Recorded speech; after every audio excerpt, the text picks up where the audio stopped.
கை ரிக்ஷால தான் பயணப்படுவார் லட்சுமிகாந்தன். ரெகுலரா ஒரு கை ரிக்ஷாக்காரனை இப்ப நம்மலாம் ஒரு ஆட்டோவ பேசி வச்சுப்போம்ல ஒரு டிரைவர. இப்பலாம் பேசி வச்சுக்கிறோம். எப்பா ஃபோன் பண்ணா அந்த ஆட்டோக்காரன் வீட்டுக்கு வந்துருவான். நம்மள எங்க டிராப் பண்ணுவான். காசு குடுப்போம். இது மாரி வந்து ஒரு ரிக்ஷாக்காரன பழகி வச்சிருக்காரு லட்சுமிகாந்தன். அவன் பேரு கோபால். அந்த கை ரிக்ஷாக்காரன். அவனுடைய சொந்த ரிக்ஷா அது. அவன வந்து ஃபிக்ஸ் பண்ணிட்டு இந்த மாரி பிரச்சனை போயிட்டு இருக்கும்போது லீகலா நம்ம இதுல வந்து அட்டாக் பண்ணணும். எப்படி இருந்தாலும் நம்ம மேல கோவத்துல இருக்காங்க எல்லாருமே. நமக்கு ஏதாவது ஒரு சம்பவம் நடக்கலாம்.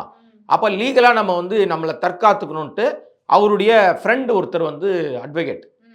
நற்குணம்னு சொல்லிட்டு வேப்பேரியில இருக்கிறவரு அவரு.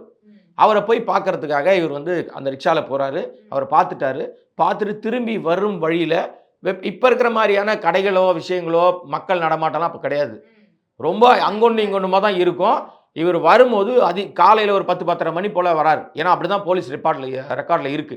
வரும்போது ஒரு கும்பல் ஒரு 4, 5 பேர் வந்து அவர சும்மா மிரட்டுறத நெனச்சுன்னு கத்தியில குத்திர்றாங்க. கழுத்துல குத்திர்றாங்க. குத்துன உடனே அவங்க என்ன நெனச்சுட்டாங்கன்னா, கழுத்துல குத்திட்டும் மயங்கி விழுந்துர்றாரு.